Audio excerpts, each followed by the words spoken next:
España, una tierra bañada por el sol del Mediterráneo, posee una historia tan rica y variada como su paisaje.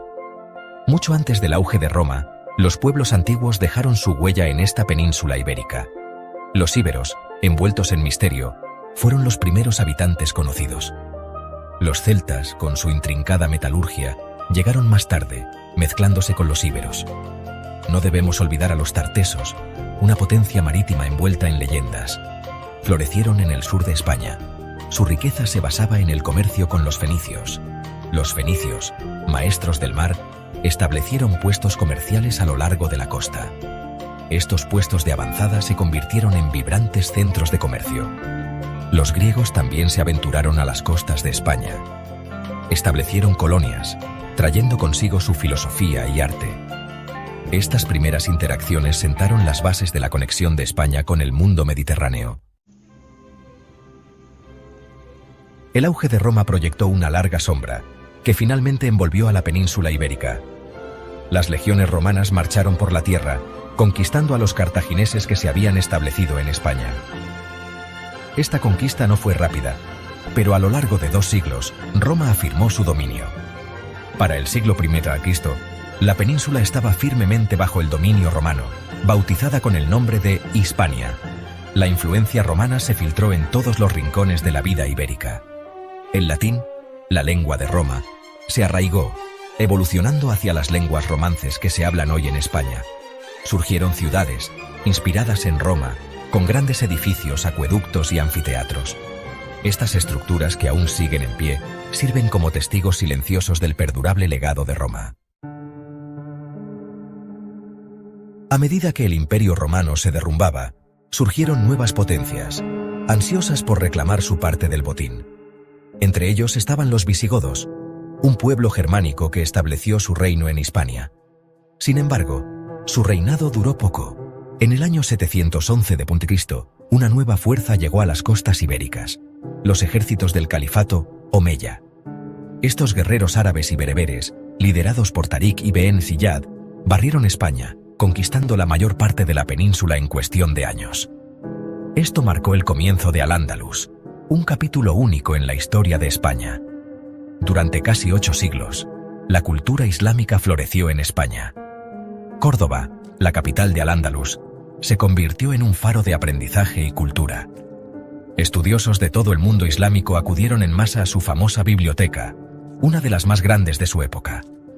Los avances en matemáticas, astronomía y medicina florecieron bajo el patrocinio de gobernantes ilustrados. El legado de Al-Ándalus se puede ver en la arquitectura, la música e incluso el idioma de España, con muchas palabras árabes que todavía se usan en la actualidad.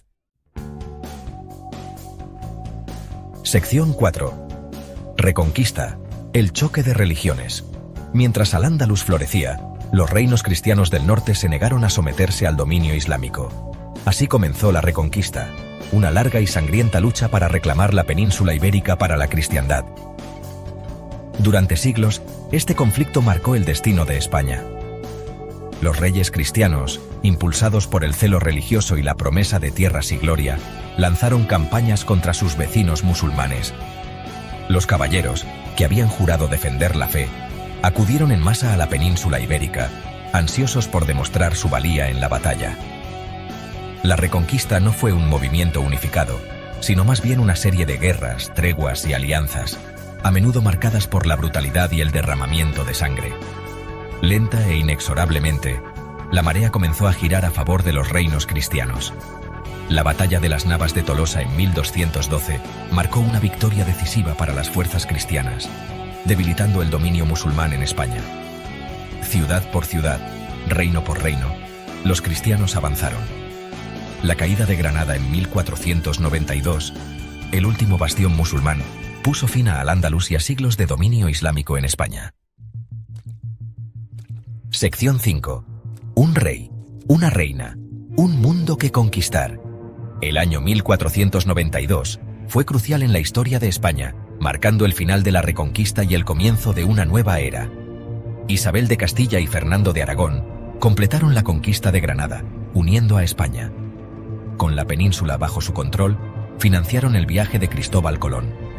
Colón descubrió América, cambiando el destino de España y del Nuevo Mundo. Los conquistadores siguieron, conquistando imperios y trayendo riquezas a España. Sección 6. Siglo de Oro. Un tapiz de arte e imperio. Los siglos XVI y XVII se conocen como el Siglo de Oro de España, un período de florecimiento cultural y artístico sin precedentes. Impulsados por la riqueza de las Américas, el arte, la literatura y la arquitectura españoles alcanzaron nuevas cotas. Maestros pintores como El Greco y Diego Velázquez plasmaron en el lienzo el espíritu de la época. En la literatura, Miguel de Cervantes, autor de Don Quijote, es un gigante de la literatura española. Grandes palacios como el Escorial y las iglesias barrocas son testimonio de la riqueza y el poder de los monarcas españoles. Sección 7. La España moderna, de la dictadura a la democracia. El Siglo de Oro, como todas las épocas, finalmente se desvaneció. Las guerras costosas y la mala gestión económica llevaron al declive de la fortuna de España. El siglo XIX fue turbulento, marcado por la inestabilidad política y las revoluciones. En el siglo XX, España fue devastada por la Guerra Civil Española, un brutal conflicto entre republicanos y nacionalistas. La victoria de Franco marcó el comienzo de una dictadura que duró hasta su muerte en 1975. Tras la muerte de Franco, España experimentó una notable transición a la democracia. En 1978 se adoptó una nueva constitución que garantizaba los derechos y libertades fundamentales. España se adhirió a la Unión Europea en 1986. Hoy en día, España es un país moderno y democrático que se enfrenta a retos como la desigualdad económica y el separatismo regional. Sin embargo, sigue siendo una tierra de vibrante cultura y una rica historia que sigue dando forma a su identidad.